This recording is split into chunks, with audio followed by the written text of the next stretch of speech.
Love those who abuse you. Jesus said that if anyone smites you, turn the other cheek, give him love. It is a very difficult philosophy, but I have lived that life, and I know it is the only one that works. The way to practice Christ's philosophy is to begin with your family.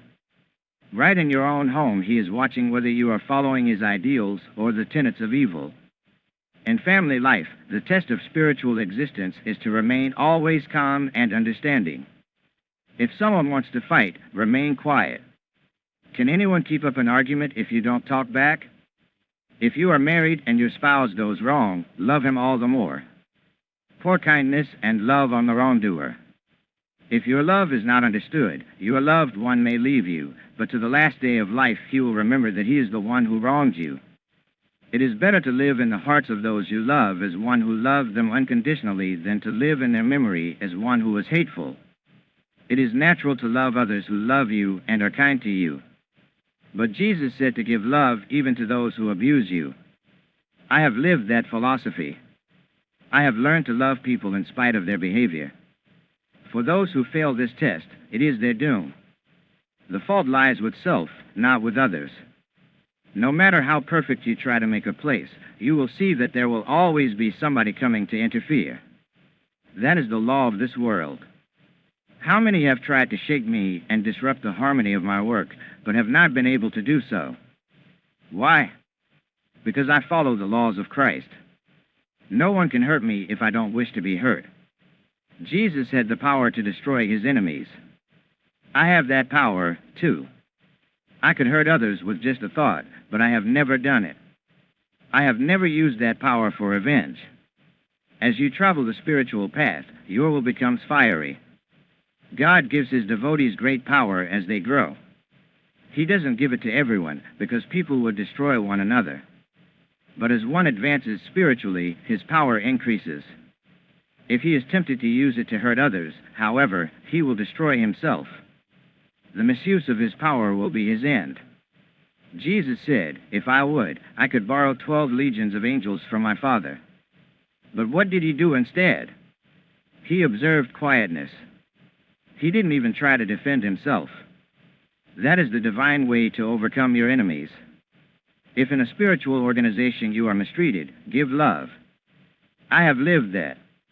Remain quiet, for as soon as you help the wrongdoer with one word of quarrel, you have soiled your own thoughts. You have failed in your own ideals. When there is a fight, at least 2 parties are involved. So there can be no fight with you if you refuse to participate. The only way to conquer your enemy is to follow the example of Christ's love. God has the power to destroy us in an instant, but he does not do so, even though we give him plenty of cause. He gives love for hate, and he expects us to follow that example. Each one of us must live that life. No one can quarrel with me. That is the way I have conquered. If you want to know Christ, you have to be victorious in every test, to conquer the ego self even in little things. How a Quarrelsome Man Was Changed. In New York, there was a Hindu writer who couldn't stand anyone else. He was always fighting with somebody. One day he became quarrelsome with me. He started by arguing with my friends, and then burst through the door into my room and began insulting me. How is business? He asked, implying that I must be getting a lot of money from my lectures and classes. It is not the money itself that is good or bad, but the use of it that makes it right or wrong. You can use it for good or for evil. Everything that has come to me I have given to God's work. As this writer continued to insult me in the grossest terms, my friends were giving me looks that meant, if you just say the word, we will usher him out the door. I was worrying that they might lose their self-control and throw him out. So when he made further accusations, I started answering, maybe you are right. I didn't say he was right, merely, maybe you are right. After some time, I asked my friends to leave the room. The writer slumped back on his chair and said, for the first time I have been licked. Don't think I am not going to give it to you, I replied. Tell me, why is it that an intelligent man like you behaves in this way? You were only advertising your bad behavior and showing what kind of person you are. I was concerned only for you, that my friends didn't harm you. You are right, he answered. Tell me more. So I said, you know, vultures soar high in the sky, but their whole mind is on the carrion on the ground below. They wait their chance, then swoop down to pick at that dead meat. That is the way you behave. Wherever people are gossiping and fighting, there you love to go and pick at the bones. You are known everywhere for your bad behavior. What should I do? He asked. I answered, wherever there is gossip or quarreling, leave at once.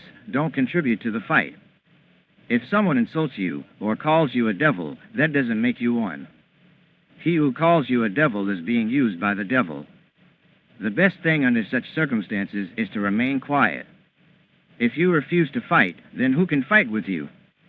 And even if such a person goes a step further and slaps you, and you do not respond, that slap will burn in his palm throughout his life.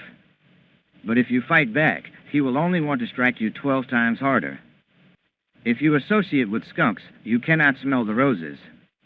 Evil people don't want to change their ways. The best policy is to stay away from them. There is more goodness than evil in the world, and there are more good people than evil ones. But if you associate with skunks, you cannot smell the roses. It only seems that evil is greater than good, because evil is hard to forget. If someone hurts you deeply, you remember it.